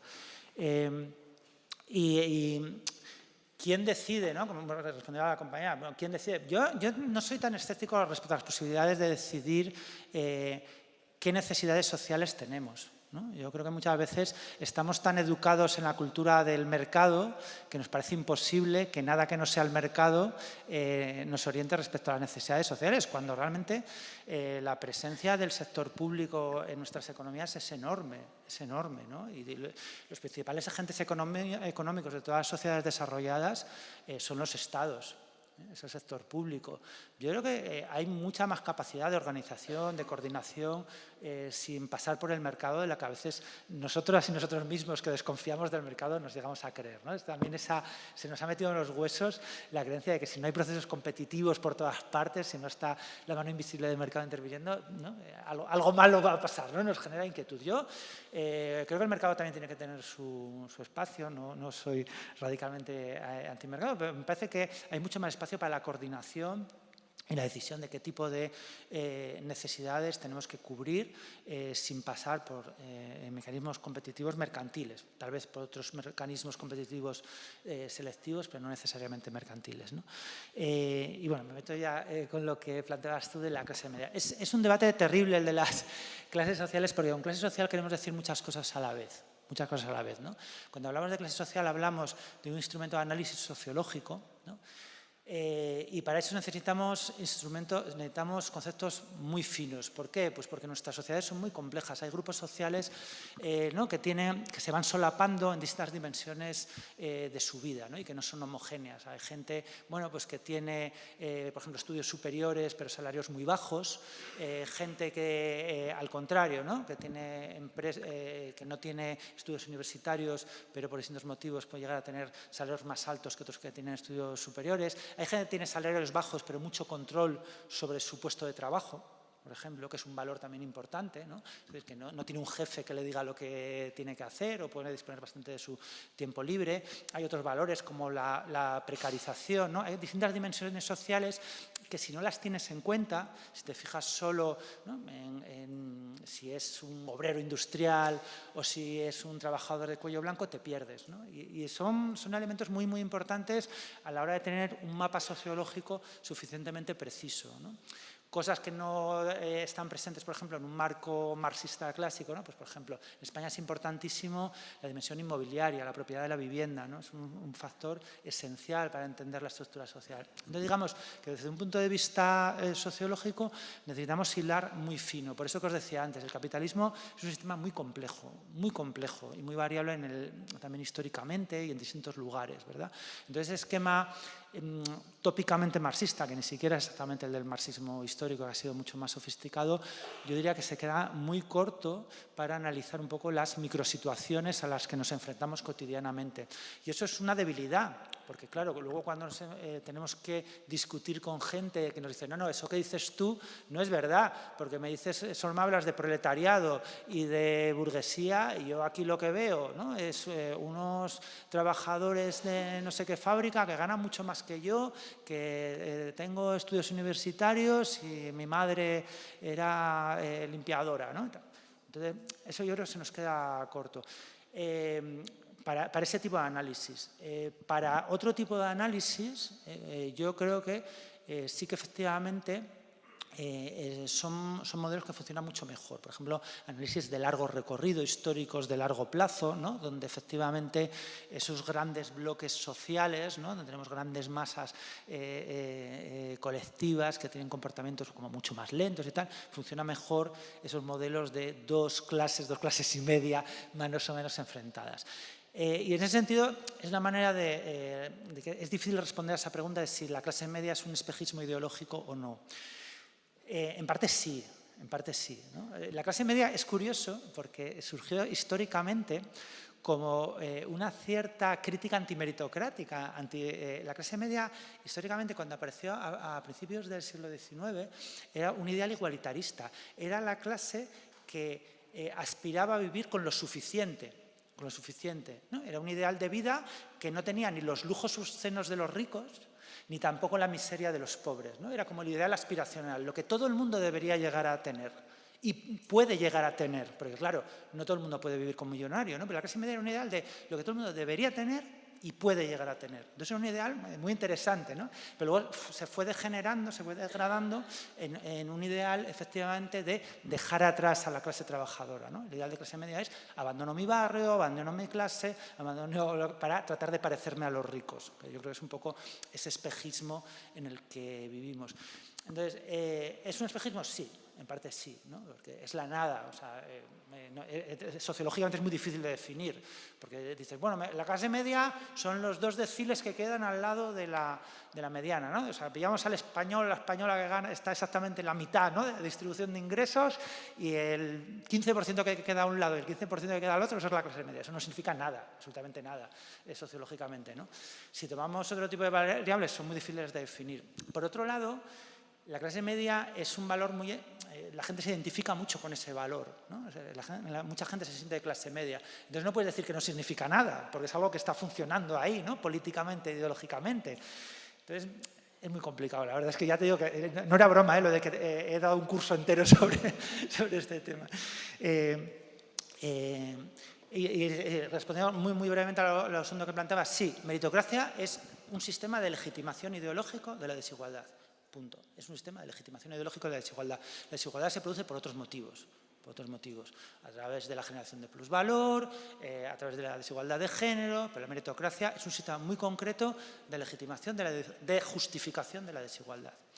Y termino con esa pregunta que genera un poco de rum polémica sobre la ley trans. Pero es una pregunta interesante, porque una cuestión interesante, ¿no? Porque, fíjate, va a parecer que no contesto a la cuestión, pero yo creo que sí la voy a contestar. Mira, a mí me parece que lo que pasa con la igualdad, ¿no? Cuando se viven procesos de avance en la igualdad, es que descubrimos, ¿no?, que no sabíamos muy bien en qué consistía la igualdad y la libertad, ¿no? La igualdad y la libertad están muy intrínsecamente relacionadas y que, bueno, pues lo que pensábamos que antes que era la libertad, cuando generamos nuevos niveles de igualdad, pues nos damos cuenta que era insuficiente y queremos más libertad de la que teníamos, ¿no? Y luego eso, a su vez, genera nuevas demandas de igualdad, ¿no? Y es una especie de círculo vicioso, de círculo virtuoso, perdón, al revés, ¿no? Se va retroalimentando la igualdad y la libertad. Queremos más igualdad de derechos y eso nos hace ver que antes teníamos visiones muy pobres de la libertad, de qué consistía, por ejemplo, ser un hombre o ser una mujer, ¿no? Que eran visiones estereotipadas, limitadas, pobres. Queremos ser hombres y mujeres de otras formas diferentes y eso genera nuevas demandas de igualdad y eso a su vez pues, nos plantea problemas. Todos esos procesos son conflictivos. Son conflictivos, claro que sí, y generan tensiones, dilemas, callejones sin salida, ¿no? Y es así, ¿no? Y no pasa absolutamente nada. Igual que las demandas de igualdad descriptiva, las demandas de decir queremos que haya el mismo número, la misma proporción de hombres y mujeres, ¿no? Pues, en una mesa de conferencias o en un órgano de decisión o en una empresa, genera tensiones y problemas. Y seguro que todas y todas habéis vivido paradojas y problemas de todo tipo y decir, joder, vaya lío, ¿qué es esto? Claro que sí, claro que sí. Esos avances en igualdad, quien los imagine como un proceso libre de conflictos, libre de tensiones, libre de paradojas, sencillamente creo que o sea, no sé, vive en un mundo muy idealizado, ¿no? Y tendremos que ir resolviéndolos y negociándolos, ¿no? Y me parece que es lo que nos está pasando en los últimos 10 años, por ejemplo, en el campo de las relaciones de género. Pero a mí me parece, y como creo que de unos años más que la mayor parte de los que estáis aquí, que esos avances son innegables, son completamente innegables. Digo innegables en el sentido de que yo creo que hoy los hombres de este país vivimos en una sociedad mucho más igualitaria y por eso también más libre. No solo las mujeres, también los hombres, ¿no? Y que son unos privilegios de los que no siento ninguna nostalgia. Yo estoy seguro que ninguno de los que estáis aquí sentís nostalgia de tener, no sé, pues un esclavo que te limpie el culo después de cagar. Esa sería una situación bastante embarazosa, ¿verdad?, para todos y todas. Me parece una situación horrible, ¿no? No es un privilegio que eche de menos, ¿no? Pues un poco creo que nos acabará pasando lo mismo con la desigualdad de género, ¿no? Que son privilegios que resultan ridículos, absurdos, embarazosos para todos y que nadie echará de menos, ¿no? Pero ese proceso está lleno de tensiones y de callejones sin salida. Recrearse en esas tensiones y decir esto es imposible avanzar porque encontramos, ¿no?, X puntos de conflicto, me parece que es ir, ¿no?, me parece equivocado, sencillamente. Yo creo que hay que centrarse en lo contrario, ¿no?, en lo que soluciona, no en lo que genera problemas. Creo que había alguna intervención más. Vamos un poco mal de tiempo, entonces lo que vamos a hacer es hacerlas todas a la vez.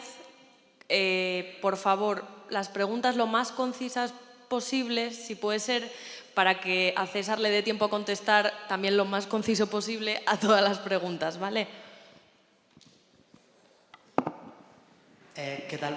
Buenas tardes. Yo soy Héctor, vengo por el territorio de Castilla y León y por enseñanza y soy maestro de la educación pública, concretamente en el ámbito rural.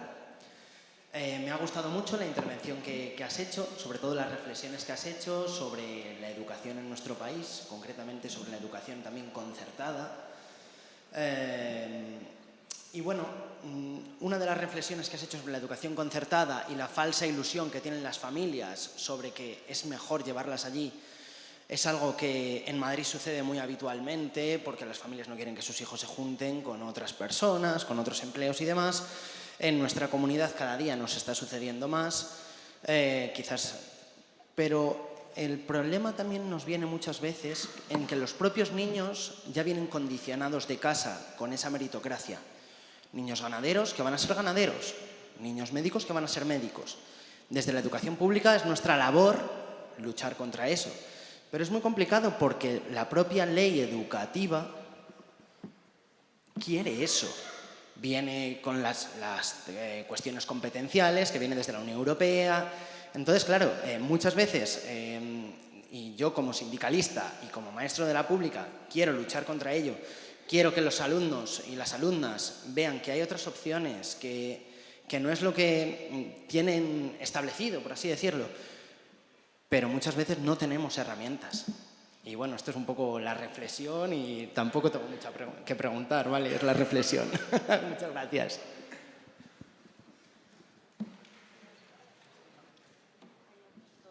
Dos más y ya. O tres, que no veo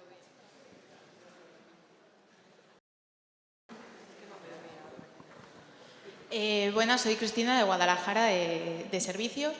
Y nada, preguntar el tema de la meritocracia de estos grupos a nivel profesional que sí que tienen ciertos méritos, o sea, privilegios reconocidos y demás. Ver el cambio de paradigma que se está dando. Decíamos que una de las cuestiones era la ruptura de la brecha de género y cómo se están feminizando esos sectores, como puede ser educación, como puede ser medicina, como puede ser justicia en todos los ámbitos. Pero sí que es cierto que esto se está viendo correlativamente también cómo se están cediendo esos privilegios y al final se está realizando una meritocracia de quienes están ostentando cargos por encima de todo esto. Y, por supuesto, relacionando esto con la reacción social de esa feminización, el síndrome de la impostora, la pérdida de la autoridad, el aumento de las agresiones. Entonces, claro, sí que estamos viendo por una parte la feminización como esa partida hacia la igualdad, pero cómo se está dando una desigualdad reactiva a esa propia feminización.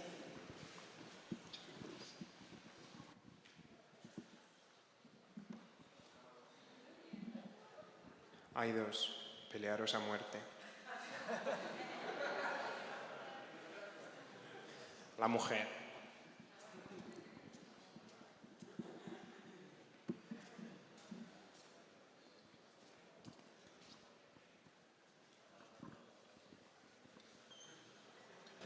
Hola, soy Coral de Asturias, de Educación. Quería preguntarte cómo se articula la meritocracia que presenta Bauman en su filosofía, bueno, en sociología, como aquella justificación que usan las nuevas élites globales para defender su individualización frente a la comunidad, y más teniendo en cuenta un contexto en el que vivimos cada vez en una sociedad más que se presenta más individualizada y que rechaza a la comunidad, que igual podríamos ver más en movimientos sociales de los años 80. Gracias.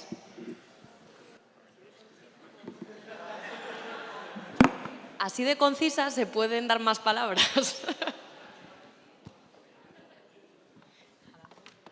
Genial, yo no me levanto.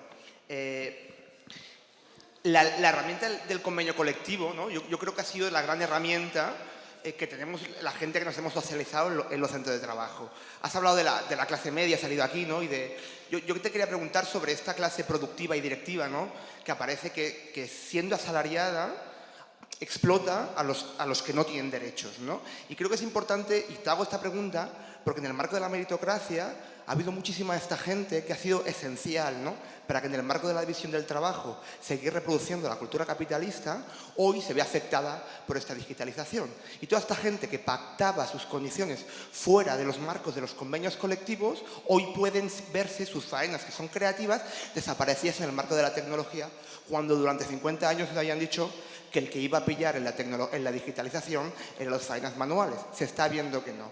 Claro, esto rompe la idea de la meritocracia, ¿no? Hay un sector de peña, ingenieros, arquitectos, que el ChatGPT les puede eliminar sus funciones esenciales porque está afectando a la producción creativa. Y yo te pregunto esto, ¿cómo? Sé que la pregunta primera es imposible que me la respondas, pues no tenemos la clave. ¿Cómo podemos integrar a esta gente al convenio colectivo, que creo que es la mayor herramienta de igualdad, la negociación colectiva que tenemos?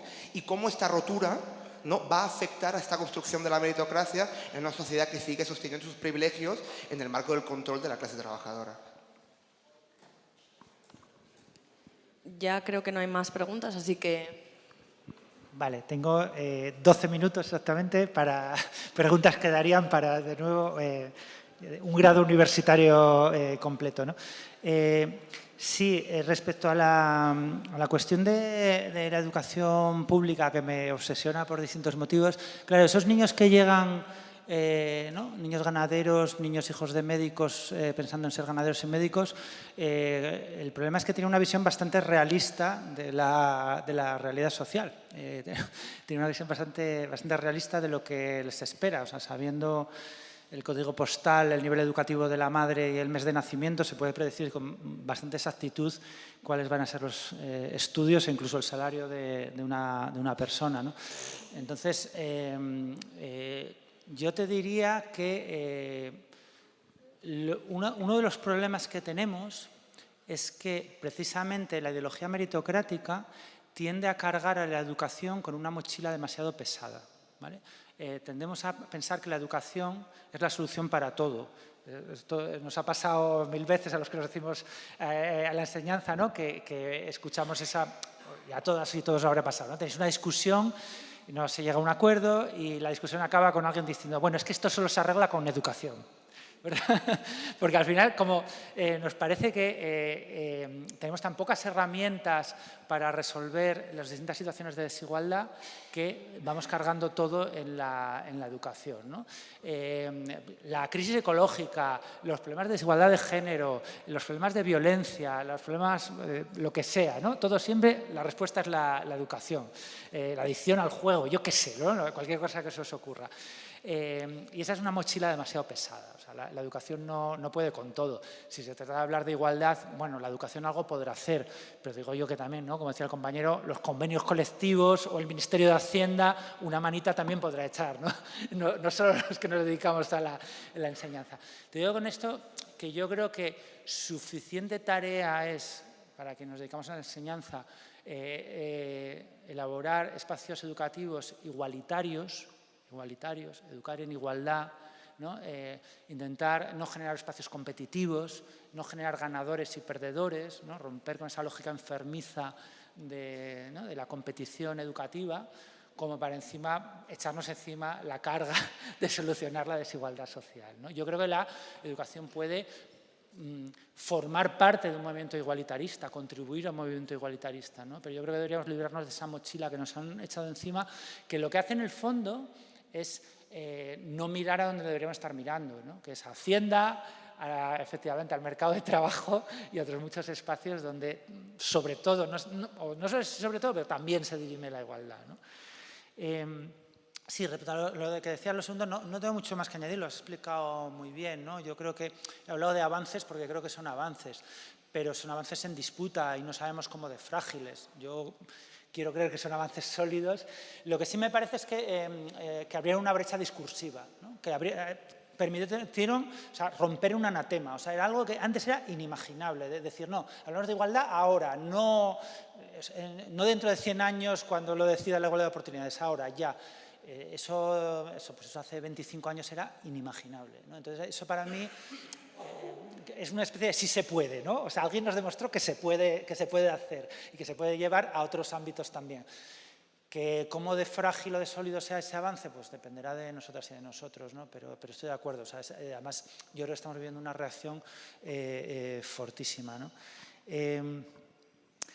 Sí, respecto a la cuestión de las élites globales y la comunidad, es una pregunta muy interesante que enlaza con esa idea que comentaba antes, así muy de pasada, ¿no? Yo creo que estamos viviendo a nuestro alrededor, padecemos unas élites particularmente destructivas. No es que nunca hayan sido particularmente constructivas, ni mucho apego por ninguna élites de ninguna época, al menos del capitalismo, pero en este momento tenemos unas élites increíblemente nihilistas, ¿no? Que es como que han roto amarras con el resto de la humanidad y cuya única patria es el Hotel Hilton más cercano, ¿no? O sea, es una cosa increíble, que hay unas élites globales que se relacionan entre ellas y mantienen una relación muy marginal con el resto de la humanidad. O sea, yo creo que los ejemplos más evidentes son estos multimillonarios, de nuevo, de los sectores tecnológicos, ¿no? Tipo Elon Musk o el dueño de Amazon, ¿no? Que se dedican a sus extravagancias,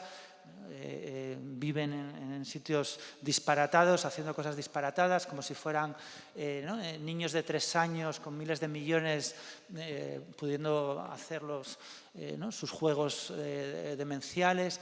Y yo creo que es un cambio, tal vez no sustantivo, pero sí retórico, ¿no? Y eso es importante. No creo que las élites del pasado fueran mejores, no creo que Rockefeller fuera mejor, igual era incluso peor, ¿no? Pero sí genera procesos de imitación, yo creo que muy nocivos, ¿no? Porque toda esa gente que quiere parecerse a esos ricos, quiere parecerse a esos ricos, ¿no? A esos que han roto amarras con todo lo que les rodea, con todos y todas, cada una de las personas que les rodea, esa gente que, si hay una crisis ecosocial, lo que quiere es buscarse un búnker, ¿no? Y no darse de la mano para tratar de resistir mejor. Entonces yo creo que sí que es un proceso preocupante en general y más en el contexto de crisis en el que estamos viviendo, ¿no? Y lo último que planteabas, ¿no? Efectivamente, los convenios colectivos son la herramienta antimeritocrática por excelencia. Básicamente el convenio colectivo y el cogobierno de los centros laborales por parte de los trabajadores, ¿no? Son como los dos elementos antimeritocráticos por excelencia. Las estrategias de cogestión, por ejemplo, en Alemania o en los países nórdicos que han existido, las experiencias en general cooperativistas de cogestión, autogobierno y convenio colectivo, tienden a desactivar esa idea, ¿no? De que no, más para los mejores. Bueno, en general, lo que hacen los convenios colectivos siempre es tender a comprimir, ¿no? Las desigualdades salariales, muy especialmente en el mundo cooperativista, tienden a comprimirse cada vez menos, pero en algunos momentos de la historia esas diferencias llegaron a ser muy pequeñas, con independencia, efectivamente, del talento o de aquello para lo que sirvas en tu puesto de trabajo, ¿no? Pero es verdad también lo que dices. Por ejemplo, un problema que ocurrió con las empresas cogestionadas en Alemania es que a medida que empezó los procesos de liberalización generó una dualización brutal, ¿no? Empezó a haber una especie de dualidad enorme donde había unos trabajadores con muchísimos derechos de las empresas cogestionadas y cada vez más a su alrededor, ¿no? Todo un mundo salvaje de trabajadores, muchos migrantes, sin ningún tipo de derechos. Y entonces eso yo creo que desde el sindicalismo también es un tema muy espinoso que ha generado, bueno, que os voy a contar, ¿no? Pues muchos debates, muchas contradicciones también, porque, bueno, muchas veces no sabes con quién pelear, para quién pelear. Y desde luego yo creo que el momento en el que estamos viviendo, y eso es muy interesante, ¿no?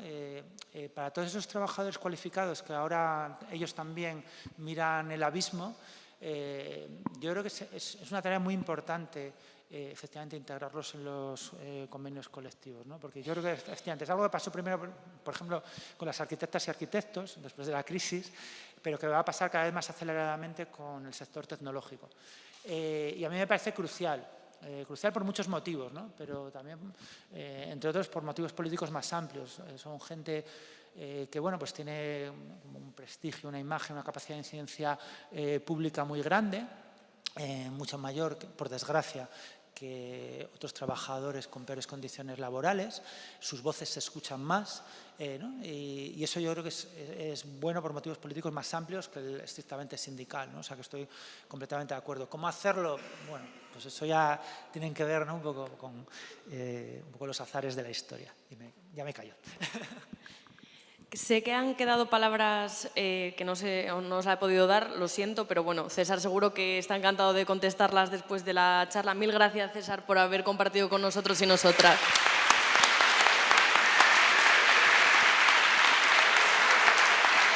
Hola.